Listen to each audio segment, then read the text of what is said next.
the Ghana Water Company is also warning that there may be a hike, definitely in terms of the prices, because consumers may be forced to pay more for water supply across the country due to, this time round, activities of illegal miners. Chief Executive Officer of the company, Dr. Clifford Brimer, explains that it is becoming more expensive to treat water due to the high turbidity levels in the sources where they get them for treatment. Just this week alone, the Water Resources and Sanitation Ministry inspected some of the river bodies across the country. Here's a report and an update on the situation. The Minister for Sanitation and Water Resources, Cecilia Abnadapa, has been visiting some mining communities in the Ashanti region to assess the state of water bodies. The rate at which water bodies are losing wholesomeness due to illegal miners remains a major concern. The Ghana Water Company Limited is facing a reduction in volumes of water treated and supplied to customers as a result of pollution of water sources by illegal miners. The company says it continues to incur extra costs to treat and supply water to its customers. Engineer Clifford Brimer is Managing Director of the Ghana Water Company. Under normal circumstances, if you treat it, you should throw away 5%. But because of the high level of turbidity, in some of the cases, we throw up to 50%. And so instead of throwing 5% and having 95 liters to supply to the people, you are rather throwing 50 liters away. So the 45 liters, how are you going to account for it? That will continuously cause what you normally would call rationing, and we will call demand management. Because if you don't do that, you will not be able to serve everybody. So the costs are in several folds. Our machines will have to be stopped and maintained more regularly than before. And so the shutdowns are becoming so frequent. Anytime you shut your plants, people are not getting water. That's what it means. The water company is currently burdened with spending huge sums of money on chemicals to treat high turbidity levels of water at various extraction stations. The Minister of Sanitation and Water Resources expects all relevant ministries to join forces to chase out galamseyers. It's an ongoing exercise. We'll go region by region to find out what is happening to our water bodies. We are the sector responsible for our water bodies and water resources. We came to meet the chiefs, and they have cordially welcomed us, and they have also given us food for thought that if possible, we should have task forces in all districts. And I took the advice, and I want to also propose to my colleagues, other sector ministers, who are jointly responsible to chase out this menace of galamsey, to look at that every town, village should have its own task force. Meanwhile, over 20 persons have been arrested in connection with activities of illegal mining at Achimamponia. The District Chief Executive for Achimamponia, Isaac Kofi Mafo, says the Assembly is not relenting on dealing with illegal miners. Akompom Hene called to tell me how they caught two people. I called the police commander. Fortunately, they responded quickly. The two have been remanded for 2 weeks. Ntontoma Hene also helped me along with the soldiers. We were able to arrest 7 people who are currently on remand.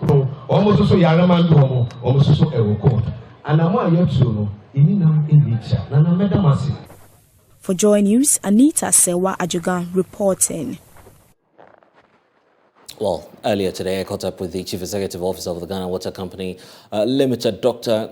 Engineer Brimer Clifford, where, of course, I put a few questions to him. I started by asking him how and if, indeed, the water company was at the brink of shutting down due to activities of illegal miners. Engineer Clifford Brimer, thank you for talking to JoyNews. We do know that the Ghana Water Company Limited, together with its stakeholders and even the supervising agency, the Ministry for Water Resources and Sanitation, you've been on a tour to some communities in the Ashanti region, following reports that turbidity levels of the various water bodies, and which definitely serves as the source for your operations, are at risk of affecting what you do, your core service of delivering quality water and potable water to the entire nation. After that visit, what's your impression of how close or otherwise you are to shutting down your operations as a result of the surge in activities of illegal mining? Thank you very much, and thank you for the opportunity. We visited, myself and the sector minister. It's a regular feature of the ministry.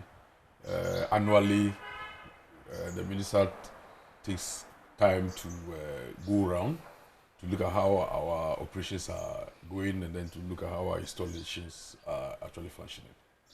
And so this time we went to Eastern region and Ashanti. Oh, so it wasn't just the Ashanti region? No, not just Ashanti. Right. So Eastern region and Ashanti region. For shutting, we are not there yet. We are not closer.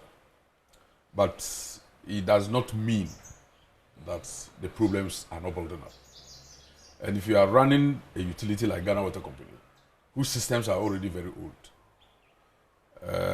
you must take maintenance more seriously. And if you want to take your maintenance more seriously, anything that affects the operations of the machine should be of serious concern to you. Because the pumps are designed to extract or abstract fresh water. But the level of turbidity that we have now, you don't call that water fresh water. And our systems are not wastewater plants. And so the impellers are not made to push water off that grid level. We'll talk about the implications shortly, but I'll be interested in you painting that picture to us as to what is at stake now, having looked at the quality of the river sources which you extract water from to then supply to the nation. Yes, it means it takes more activities and processes to be able to get the level of quality that we want to the consumer.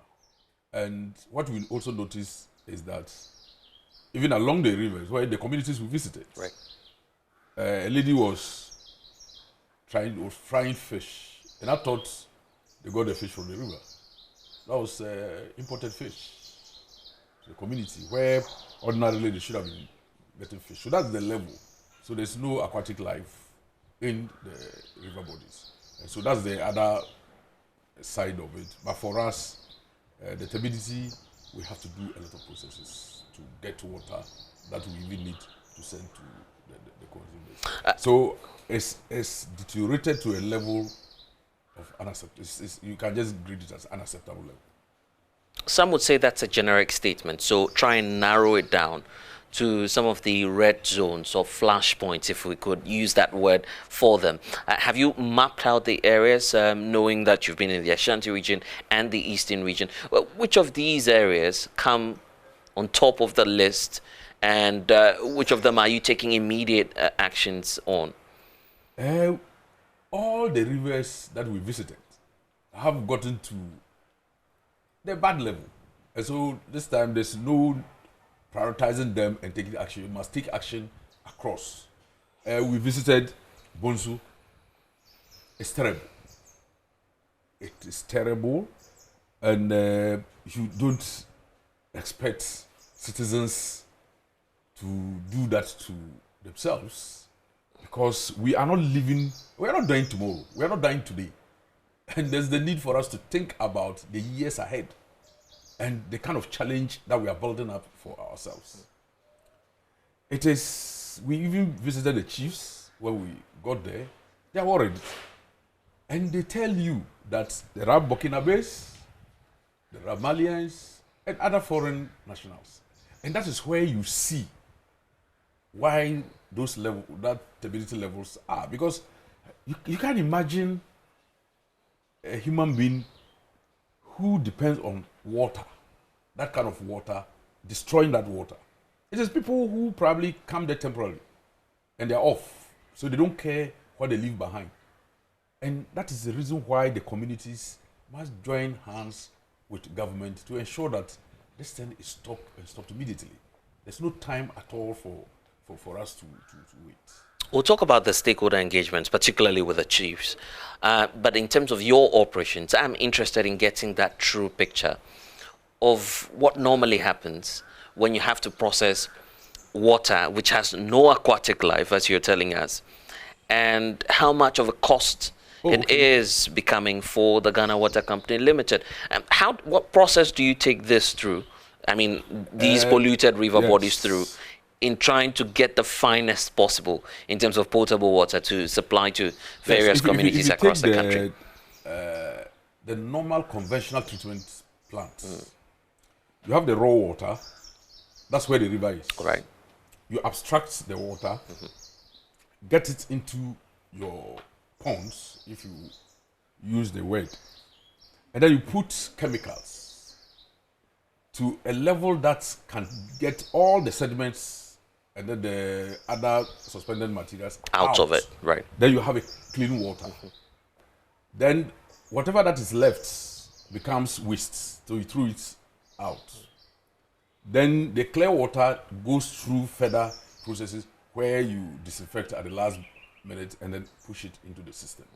The challenge now is the systems, when you are designing them, you look at the demand of the community for a number of years, sometimes 30, 40 years, because of population growth. And then you say that in the next 40 years, in the next 20 years, the population will be at this level, and activities would have increased, and then the consumption will increase. And so you project for the life of the system. Right. And when you are treating the water, you are expected to throw away 5% process loss. And that's the normal thing that we do. Right. And so you always have a 95% water, clean water to sell to you. Supply, right. But this time, some of the stations were doing up to 50% losses. Up to 50% losses. 50% losses. Before you can even get the 50%, you either will have to use a more expensive chemical, like if you go to Konongo, right, now, instead of using aluminium sulfate, we are using the polyelectrolyte. If you go to Odaso, we are using polyelectrolyte, not aluminium sulfate. Aluminium sulfate is cheaper than the polyelectrolyte. Okay, so that's what you used to rely on. Yes, we used to rely on aluminium sulfate. But now the demand has risen. The quality of the raw water has deteriorated such that we will have to resort to expensive chemicals. And going for this sort of dosing at lesser amounts, you have to dose at higher levels.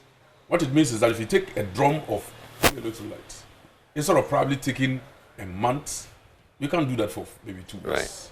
So you are consuming more than you should. And it means that there's increase in cost. And yet, even when you process, you are just getting 50%. Exactly. So if you take, for illustration's sake, take 100 liters and say that each of your customers, that the 100 customers that you have, is an assumption. Right. A day, their demand is 1 liter. So if you have 100 people, each of them is going to have 1 liter. Now you've processed it because of deterioration, and you can only get 50 liters. And it's the 50 liters you are pushing into the same system. And the demand of the people is 1 liter a day. So you can only serve 50 people. The rest of the 50, what do you do to them? They will either stay without water till the system improves, or you have to adopt an innovation into it to say that look for containers If I give you today, tomorrow you are not going to get. So store for what you will be using tomorrow. And that's the greatest fear now, that it appears that's where we are, a point at which your company may be forced to ration water across the country. Because the volumes are reducing. The volumes, the process losses are increasing. And so the volumes left for us to push into our pipes are reducing. And then once they reduce, there's nothing you can do than to say that you are going to block the communities, give these people today, give this tomorrow. So depending on the size of the plant, depending on the population of the community, you will have to program yourself in such a way that you have water going to people at a particular period of the week, and then the other periods, no water. And that's one aspect of it. The other aspect is that you are using more chemicals to treat that. And we cannot add that increase in cost over the less volume of water. Because PURC takes time to review our tariff. So you have that legal impediment. Exactly. You are doing a business that you do not have the capacity to change the price as and when you think parameters have changed. You cannot do that. So you still have to wait for a third party who is not into your business to now say that, okay, we are moving it to this level. Whether it is to the level that you require to be efficient or not, that is not what we do. And so you may be making losses as a result of this illegal mining. We might not be breaking even. And that's why sometimes when they come and say Ghana Water Company is making losses, I normally will look into your face and ask you, the journalist, was Ghana Water Company set up to make profit? If we were set up to make profit, then we would have been asked to determine our price. And that has always been a controversial statement. You've been taking on that a lot. Many say but that, well, you look is- at your system. yes. Statistics indicates that about 40% of the losses you're making have got to do with non-water resources as well. Non-revenue points as well. That argument has been made. So when you say, well, we've not necessarily been set up to make proceeds, some say it's all your fault due to the fact that you're not handling affairs properly. The fact of the matter is that you are holding the company in trust for Ghanaians. It is Ghanaian company. It is not for, it's not Clifford and Sons Limited. Right. It's Ghana Water Company Limited. And so whoever is receiving your product should think about the survival of that company. And so the non-revenue water, some of them are not fiscal losses, they're commercial losses. If you sit in your home and allow another person to tap on your line illegally to his home, he's taking the water that cannot be measured by Ghana Water Company. Right. And there are some of them that people know. The citizens are aware. Why are they not reporting? And in some jurisdictions, the losses are spread over everybody.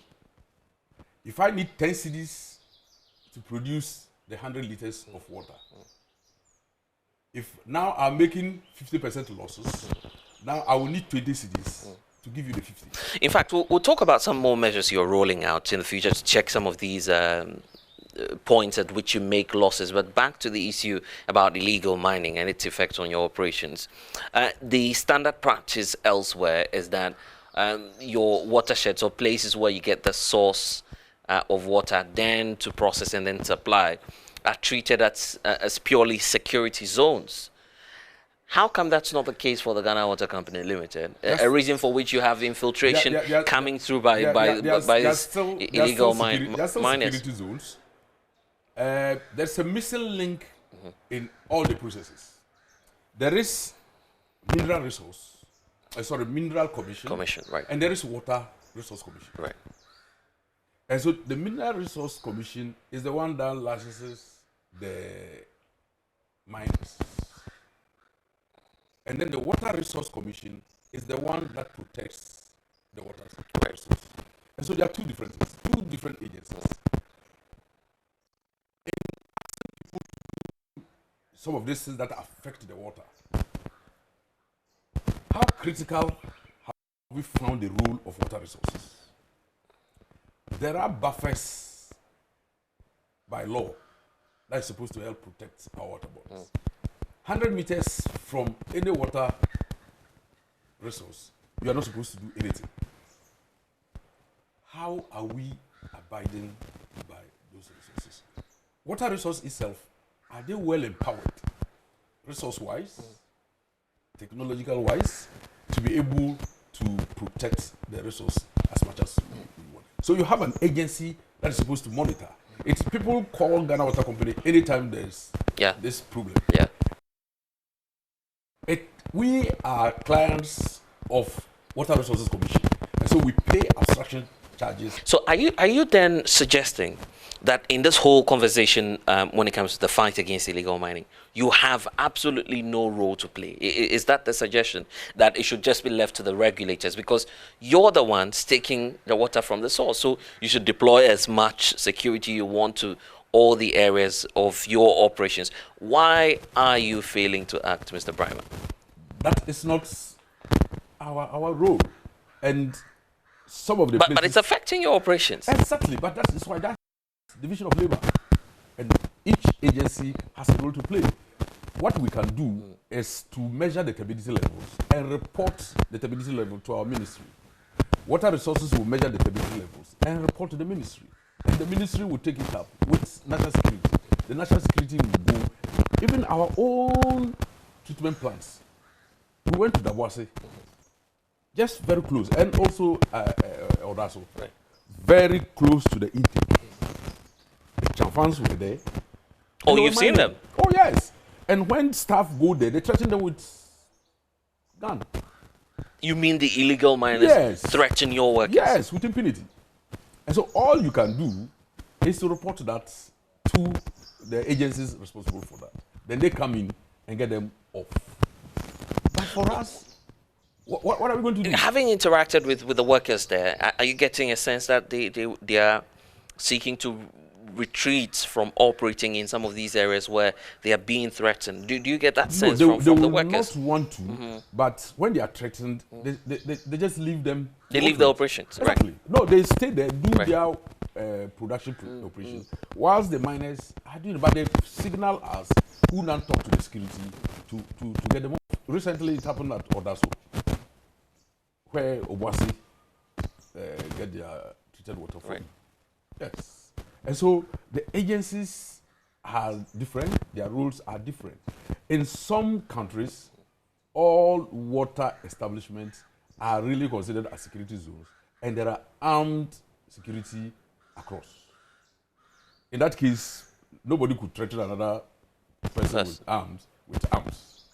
Probably at worst, we will just be on the same. But for now, that's the fate your workers are facing on the ground. Exactly. So, having done the store, have you mapped out some of the areas and strategies, possible strategies that you would want to use in dealing with these persons? Oh yes, because a report is being prepared. We'll give it to the ministry. The ministry will now take it up at the cabinet level. They discuss with cabinet, and it becomes a government decision or national decision that can be implemented across board. But we think that all the agencies must get onto the fold, and we must collaborate with each other, because the effect of one activity affects the other. So if we don't do it together, we might not be able to get the solution that we really need. So what are some of the key recommendations you're putting across in that document? Oh, the recommendation should be that we should restore our buffer zones, that nobody should be allowed to come closer to the water bodies to do anything, so that we have even farming. It's not supposed to be done, because the buffer is the one that takes care of, even if they are doing the mining far away, 100 meters sometimes is enough to clean the water to some level before it gets into the river. Then the sedimentation process within the river bed can also help let some of the sediments settle. And so that can help solve some of the problems. That's one of them. The second recommendation is that they should just deploy it as a matter of agency, the security across the country. So you want that scaled up? Oh yes. So that they can get everybody off. How soon would you want that to happen? If it's today, that would be better. We did it yesterday, not even today. There's this story that came up about the tunnel area, enclave. I'm sure that you've heard about that, Kunta mining and its activities, which is having some impact on the watershed there. Have you been to that area as well? Oh, I think the Kunta one, they're talking of the forest. Yeah. It's in the forest zone. Right. So it's the forest zone, and we haven't gone to Western region yet. You haven't been to Western region yet. So you are not able to tell the impact on the system. On your system and also the river bodies. Yes. But do you intend to do that? I mean, in the face of Distraction for Gold, which was a JoyNews documentary, highlighting the impact of some of these activities on water bodies there. Are you likely, or are you planning of heading to the Western region? You've done Eastern and the Ashanti region. What's your next step? Oh, the next step is a countrywide plan that we've had. So you're heading to the Western region? We'll be going there with the minister. What's the timeline for some of these activities? Let's look at the calendar.